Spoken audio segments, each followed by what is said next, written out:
Felix, Richard, Daniel, Victor, friends. Well, my pleasure coming here, and I know the reason why I'm here repeatedly. Perhaps Felix has been taking advantage of my current position as Commerce Secretary, and with my previous hat as the Hong Kong's first Environment Secretary some years ago. But I think Felix is right that, well, this is in fact a very interesting and also increasingly popular and important occasion, not just for the fashion or garment trade, but also for Hong Kong being a hub, not just for this industry, but also how to carry the flag forward in this changing world. Now, I say this, well, Fashion Summit is not a fashion show, but it is in fact the Hong Kong showcase of where fashion will go, as evident from the topic you have picked, the future of design for this industry. This is also not a forum of a monologue preaching, telling how we should go green or sustainability, but rather more than just a dialogue between producers and consumers, but really a platform for interchange of ideas, sharing of thoughts, and maybe certain provoking sort of ideas which require some sparkles, some discussion as we chart our way forward.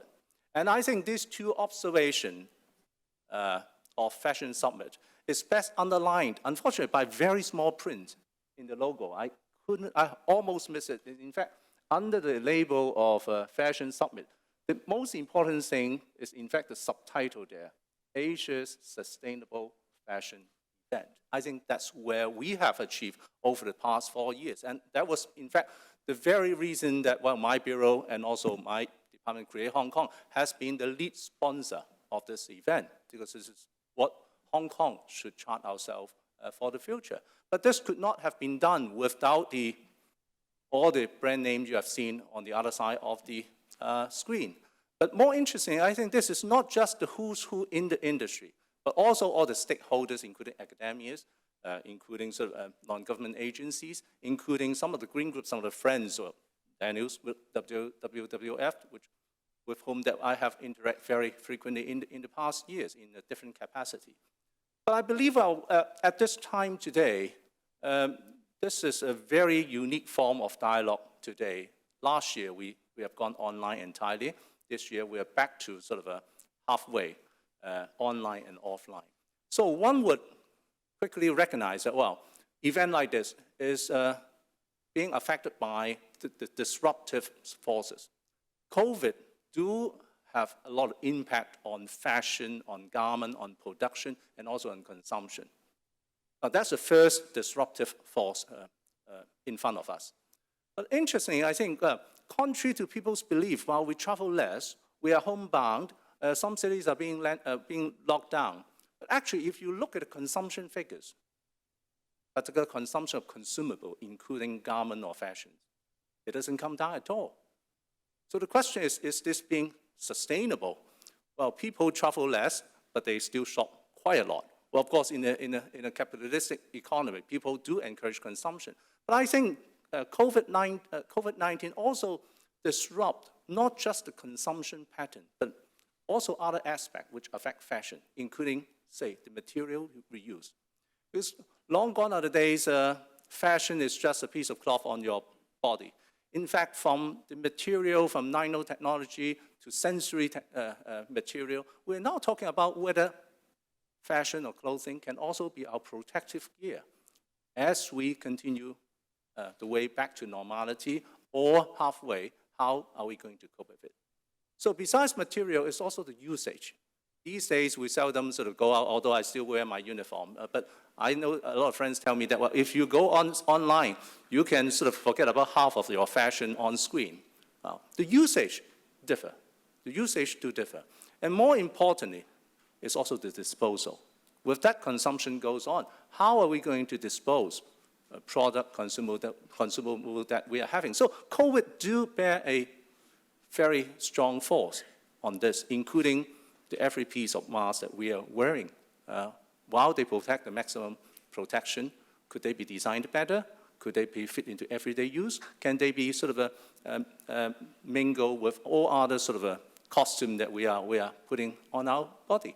And also, last but not least, is how are we going to sort of have the end of cycle treatment of all these sort of a part of the garment or fashion. Now, the second disruptive force, which goes slightly beyond this forum, is in fact the geopolitics.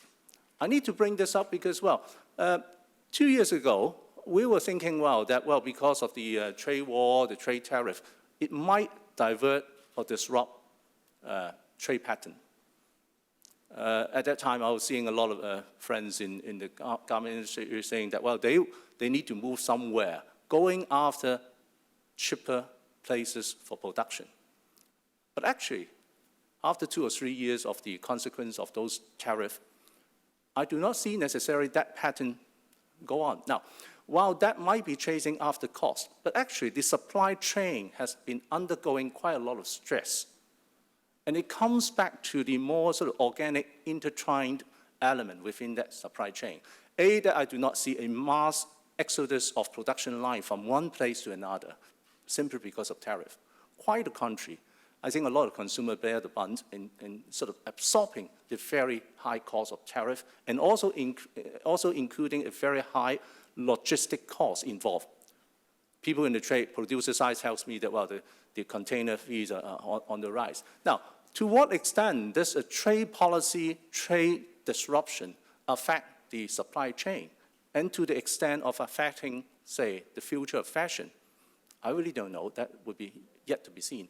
But Felix has picked up, in fact, a no lesser force than this trade policy, trade or non-trade tariff, which will certainly shape and will be shaping it more, the supply chain, which is the ESG, which I think draws a greater consensus worldwide, be they from the consumer side or producer side, or from developed to underdeveloped country. I think that will become the common banner to guide the industry forward.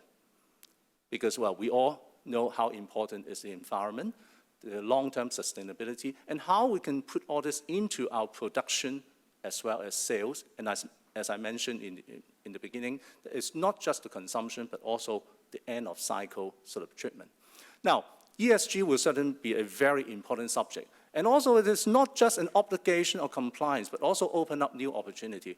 Look at Hong Kong, that we are benefiting from the green movement, green financing, for instance, green tech, which we are capable of riding on. Now, all these are new elements and new opportunity that are going to come into play as we raise the banner of ESG, as we promote this as a sustainable sort of element in our production. Now, all these are in fact also captured in the nation's 14th five-year plan.